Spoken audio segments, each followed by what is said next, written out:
Hello, welcome to a brief introduction of Vcarve Pro.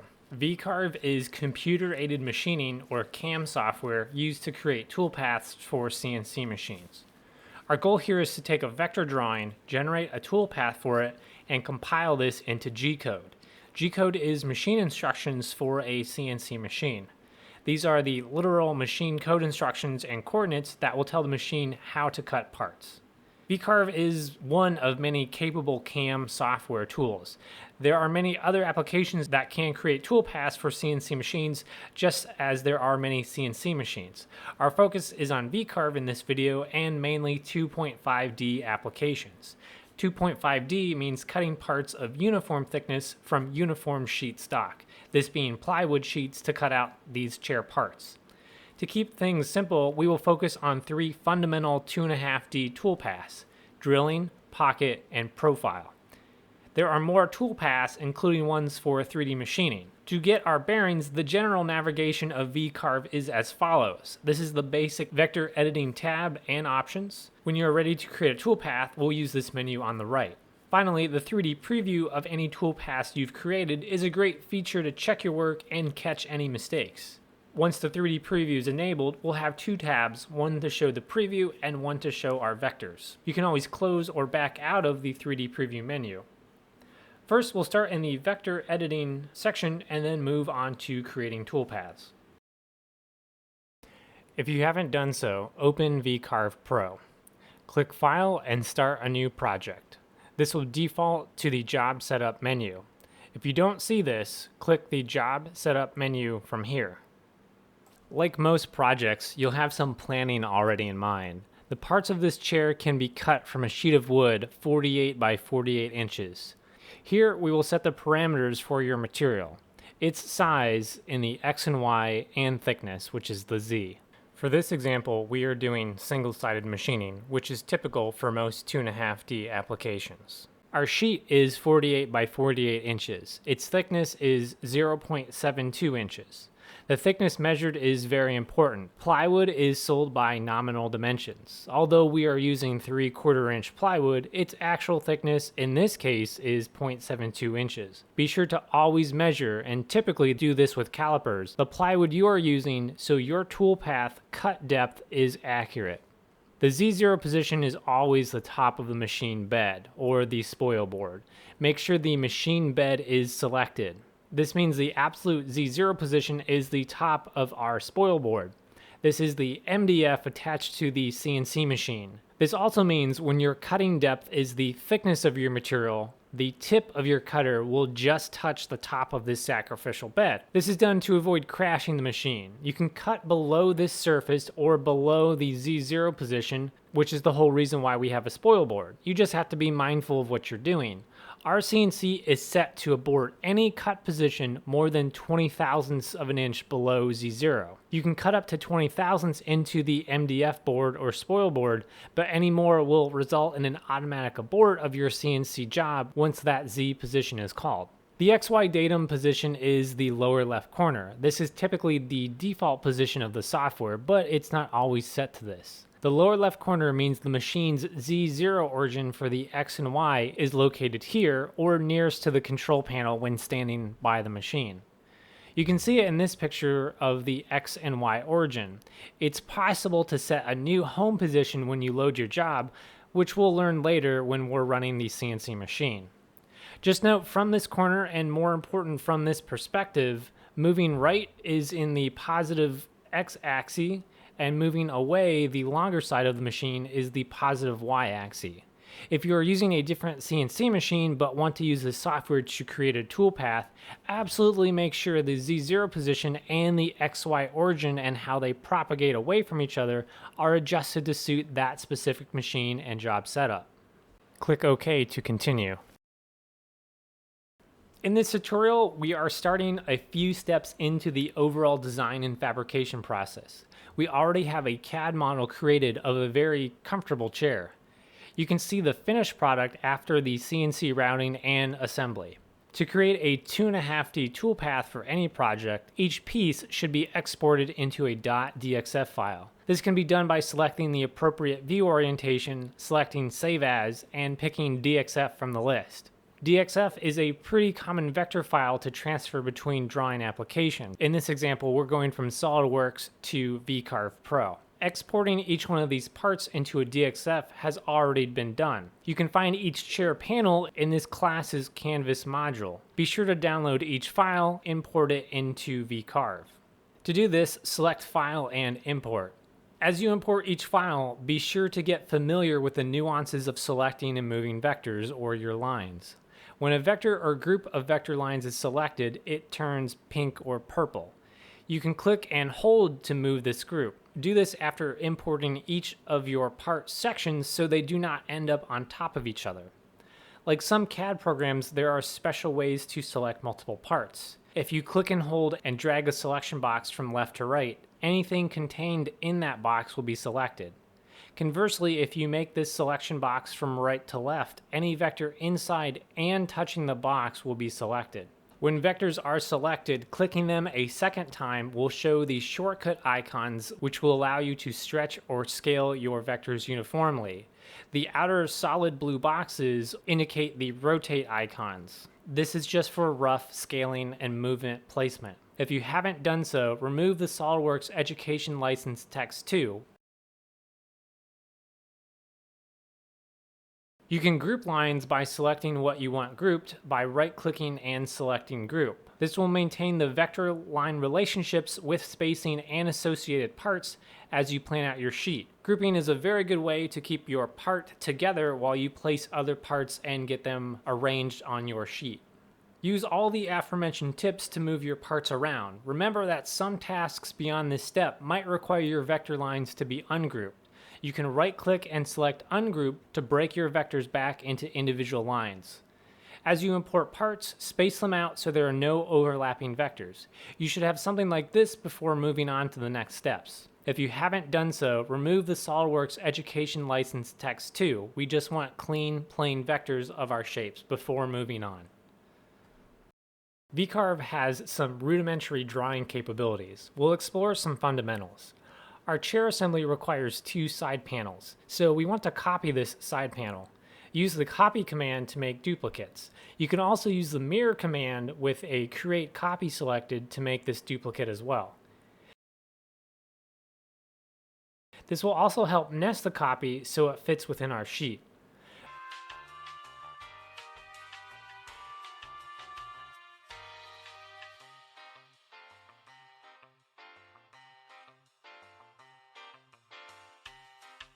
The rotate command can also help here. Try practicing rotating your parts.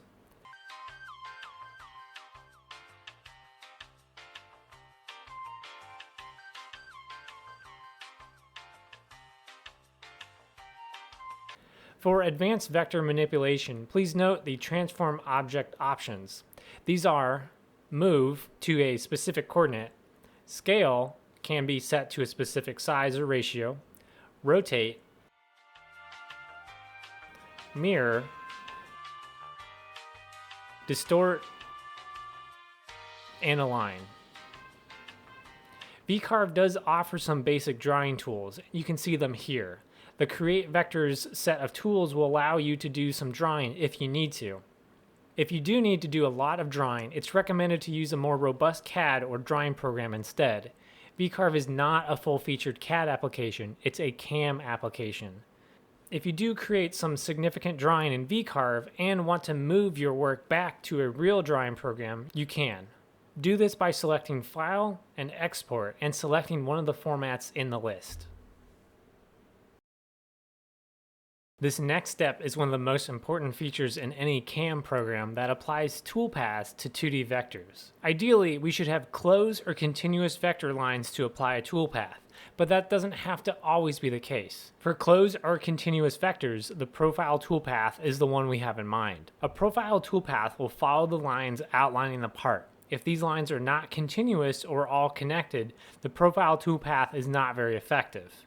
The original CAD program this shape was drawn in has them as a continuous line. However, exporting to DXF and importing in another application, the vector lines might be separated.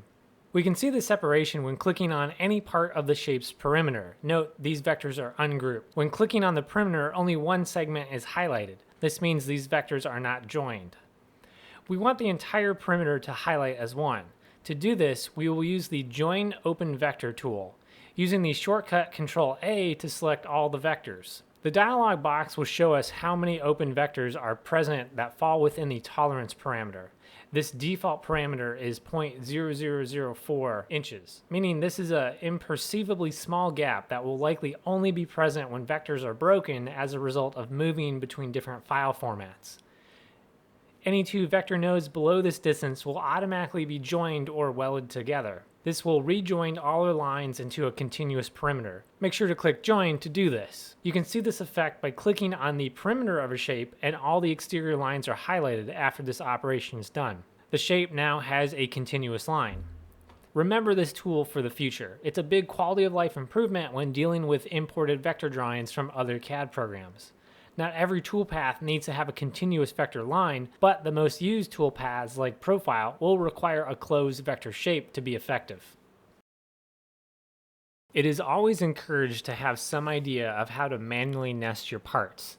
Nesting is fitting your parts in the least amount of material to maximize your yield and minimize your waste.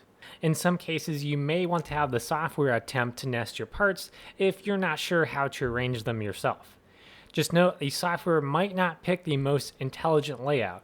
Here's an example of how using the Nest tool will save you time and produce a useful layout.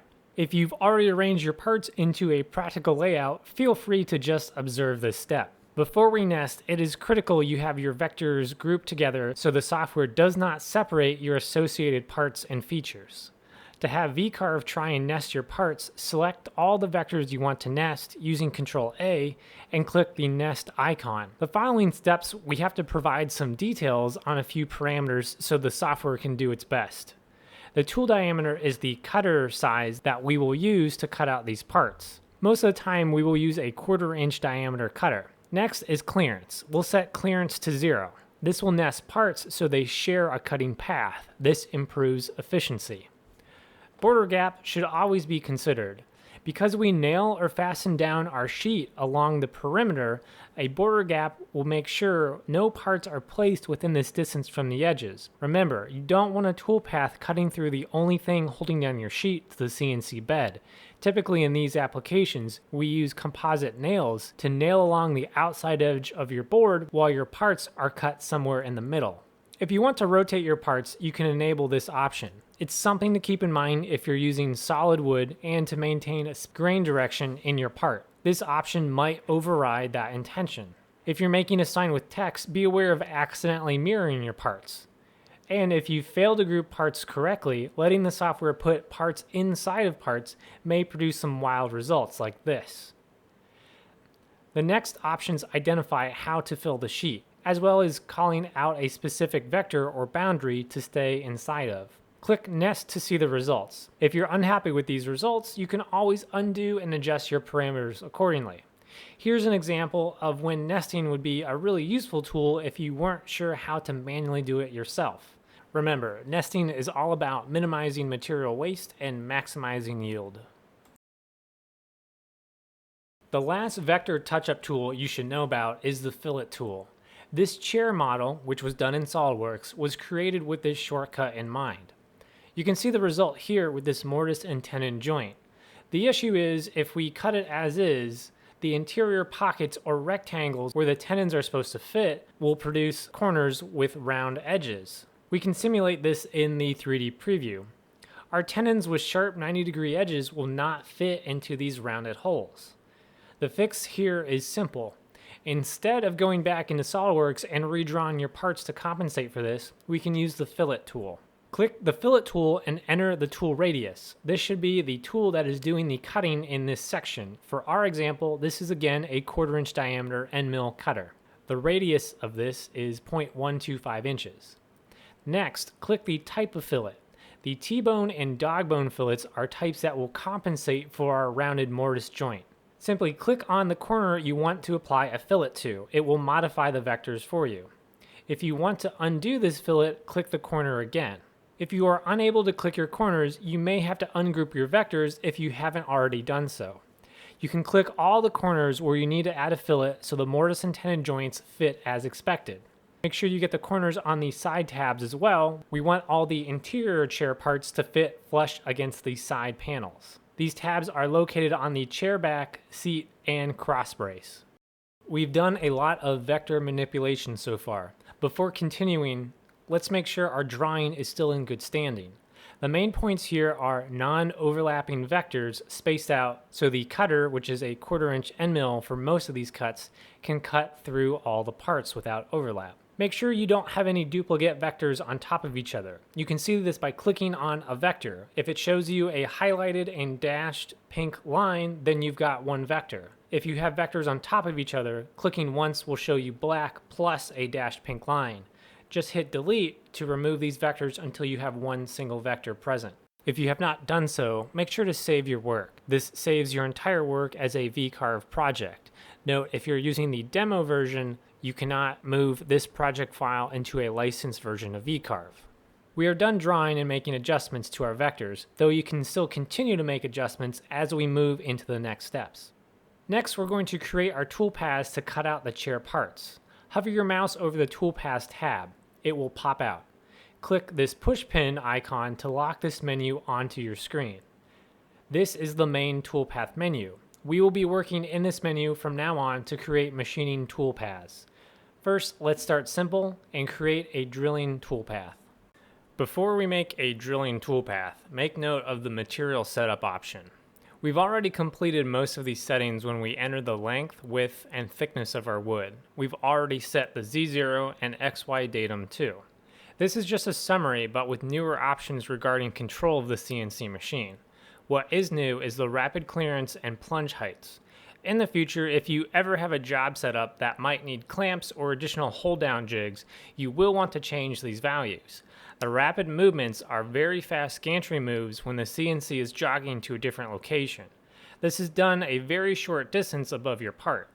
You can change these heights if you need additional clearance to avoid objects like your clamps or strapping. This would avert the possibility of shearing the cutting tool if you have objects above the safety height. We don't need to change anything here, but make note of this menu. It might be useful in the future. Now let's make a drilling toolpath. Use your mouse to select or highlight all of these circles. These are all 0.25 inch holes that we will apply a drilling toolpath to. Click the drill toolpath if you haven't done so. Our start depth is 0.0. This means we start cutting at the top of our material. Recall this was set to the thickness of our plywood. The cut depth usually will default to your material thickness. This means only the tip of the drill bit will reach this depth. In order for the drill bit to break through the bottom of the material, you might want to drill deeper. You can drill up to 20 thousandths into this machine's spoil board. We will add 20 thou to the cut depth to make sure the drill bit will pierce through our material. Next, we need to select our tool. Click Select and find the 1/4 inch diameter drill bit from the Imperial tool list. We will leave these default settings in, but do note the diameter, spindle speed, and plunge rate. The spindle speed is 12,000 RPM. The plunge rate, which is the rate it enters the material, is 0.5 inches per second. Pay attention to the speed, feeds, and units here. Finally, we need to pick the correct tool number or tool location. Our CNC is equipped with a tool changer. This is the tool crib on our machine where various cutters and drills of different lengths and diameters are stored. An automatic tool changer makes complex jobs easier and faster if the machine can change cutting tools on the fly. These cutters or tools are numbered 1 through 8. A 1/4 inch drill bit is usually in crib position 7, so pick tool number 7. This will grab the correct tool for this drill operation. Click Calculate to generate the toolpath. If you are cutting through the material, which is past 0 in the Z direction, this warning is okay as long as you understand the consequences. Click OK to continue. We are now in the 3D preview menu. Now you can see a computer-generated preview of the drill toolpath. This preview can be animated so you can get a feel for the order of operations. The mouse controls are different here, so take some time to get familiar how to zoom and pan around this preview. Your toolpath can be toggled on or off by clicking it from the toolpath list.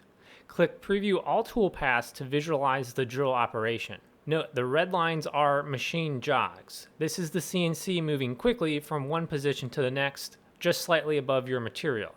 The blue line indicates a plunge into the material, while the green line indicates a retraction out of the material. In most cases, the blue and green will overlap on each other for drilling, so you might not see both. A very important note about this 3D preview: anytime you make changes to your toolpath, you must reset this preview to see those changes. This preview does not automatically update. Always reset the preview and click preview for any toolpaths you've made modifications to. Once you've generated a toolpath, you can modify or make adjustments to it. The 3D preview is a good what you see is what you get example. Let's close out of the 3D preview menu and double click our drilling toolpath. You can modify any of the parameters here if you wish. You can also change what vectors this toolpath applies to. Try this now. Click the 2D vector tab to switch back to the vector view. Use the shift key with your mouse to select different holes. Practice making a design here by clicking on the vectors. Since we have made changes to the toolpath, it needs to be regenerated. Click Calculate to regenerate this toolpath. Reset the 3D preview and click Preview to see your updated drill toolpath.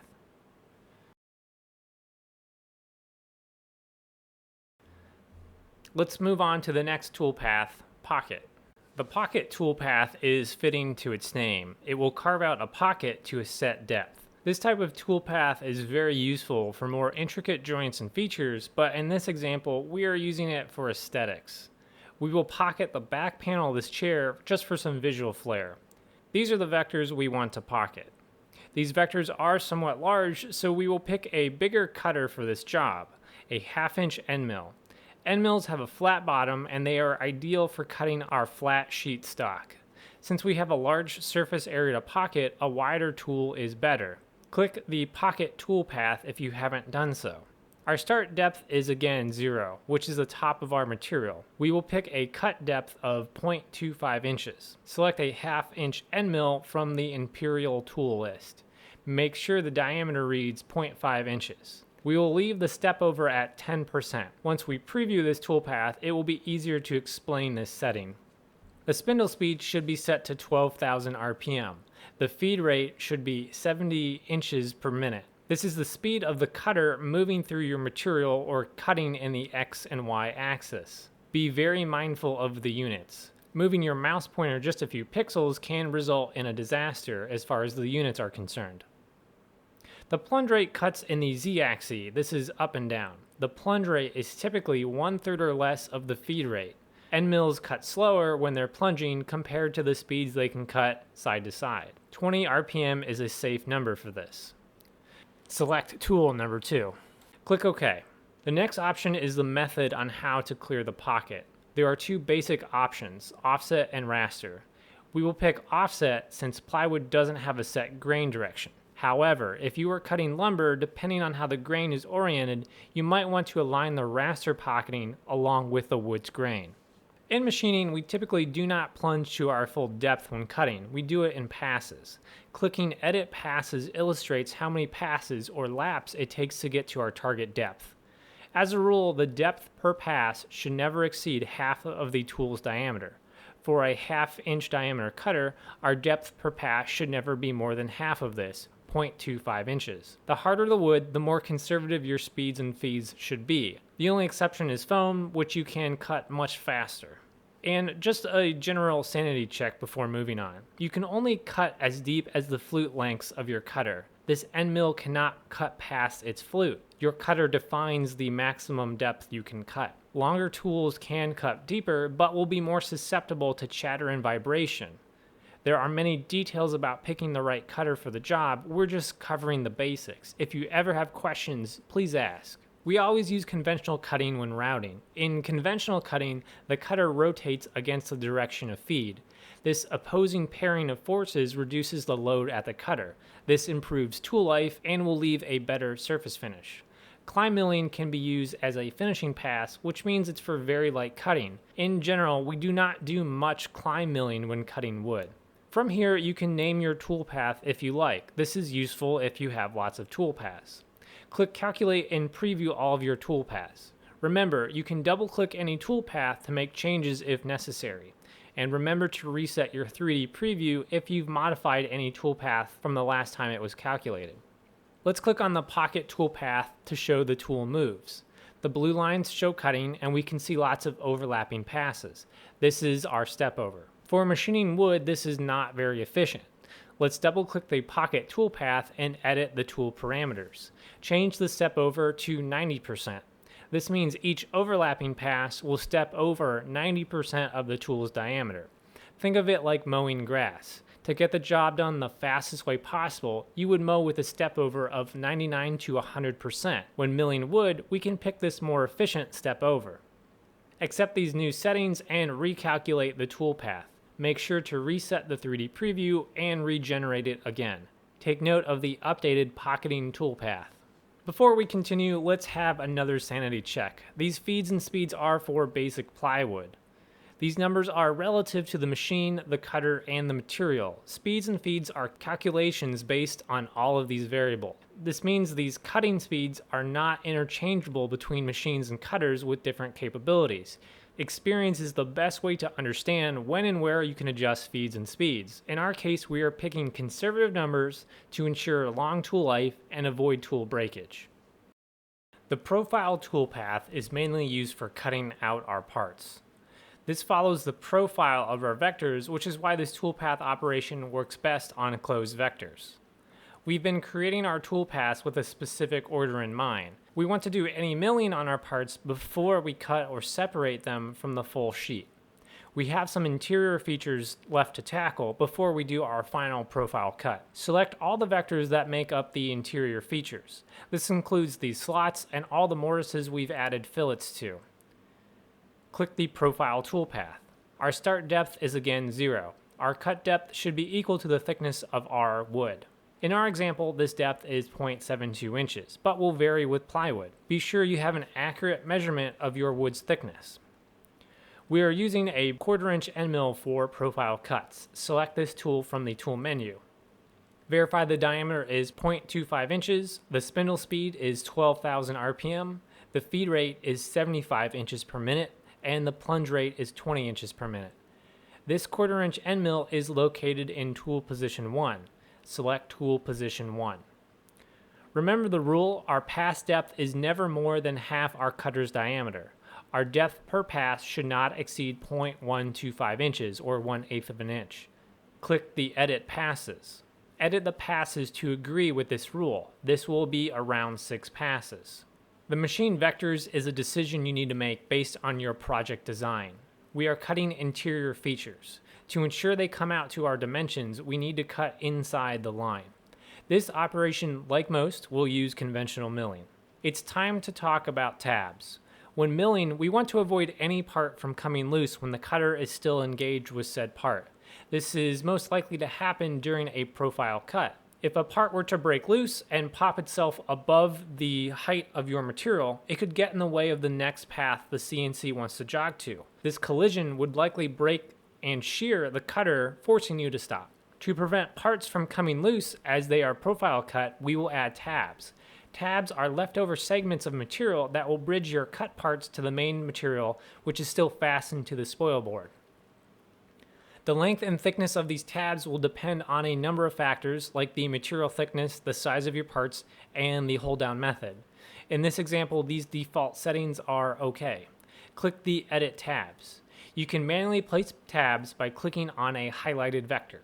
A yellow T icon will indicate a bridge to keep this part in place or join to the main material. The number of tabs and their size determine their effectiveness. It's all relative to the size of the piece you're trying to keep in place. Practice placing tabs. To remove a tab, click on it again. When you're satisfied with your tab placement, close out of the tab menu. Name your profile toolpath to something useful, click Calculate, and check to make sure things look okay on the preview. You should be able to see the tabs in the 3D preview.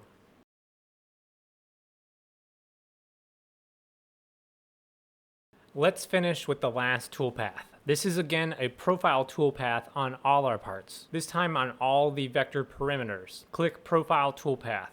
The start depth is 0 inches. Cut depth is 0.72 or the thickness of our plywood, again in this example. We are using the same 1/4 inch end mill. the same feeds and speeds from the previous profile toolpath, and again using tool position 1. Our number of passes will remain at 6, just like the previous. Our machine vectors is now on the outside of our lines, and again using conventional cutting.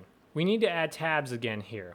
Click Edit Tabs. Since we have a lot of linear footage to cover, let's auto-generate the tabs every 10 inches. Click the Add Tabs button. This auto placement is convenient, but keep in mind these tabs have to be cut with a jigsaw when we are done on the CNC. Putting tabs in joints or hard to reach places will just become a headache later. Use your mouse to manually delete tabs and relocate them if they are in corners or hard to reach areas. Click Close. We are not adding any other features to this toolpath, but keep in mind these options exist for future projects. Name your toolpath so it signifies the final cutout. Click Calculate and observe the 3D previews. From here, double check all your feeds, speeds, and tool numbers on all your toolpaths. Use the 3D preview to confirm your toolpath plan meets your design. We've made all our toolpaths, now it's time to review the job. We can get an estimate on how long this job will take. Click the summary icon. We are only cutting one copy of this chair, but if you are making, say, a set of 4 chairs, you can use a multiplier to estimate how long this would take. You can also buffer this multiplication, knowing that you have to remove sheets of plywood between setups and cut. For now, our estimate will be based on just cutting one copy of this chair. This time is important because when using our CNC machines, you must stay with the machine during the entire cutting process. When looking at this estimate, ask yourself, is this reasonable for you to stay and watch the machine while it cuts? Let's again touch base with how to save our work at this point. You can save this project, which is only compatible within the Vcarve application. This will save all your vectors, your material setup, and the toolpaths created. If you're using a demo version of Vcarve, you cannot transfer your work into a licensed version. You can save a bitmap of the 3D preview as well. You can view the 3D preview at any time as long as it has been generated by clicking this icon. Clicking Save Preview Image will generate a bitmap of what you see on your screen.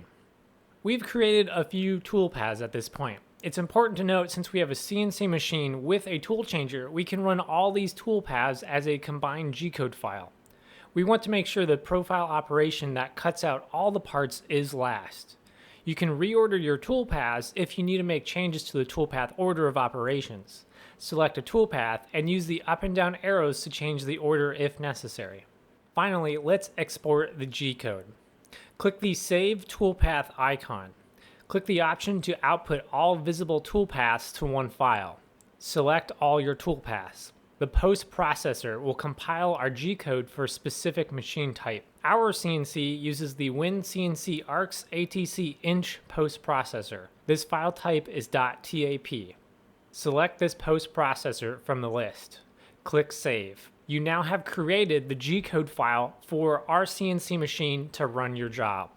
This text file contains all the toolpaths expressed as coordinate positions. You can look at this with a text editor, but do not edit this file. If you see something wrong, make the changes in Vcarve, recalculate your toolpath, and save a new G-code file. When you're ready to cut, put this tap file onto a flash drive. Make sure to copy this file to the PC's hard drive when you run your CNC job. Don't run it from the flash drive. This concludes the 2D toolpath example for Vcarve Pro.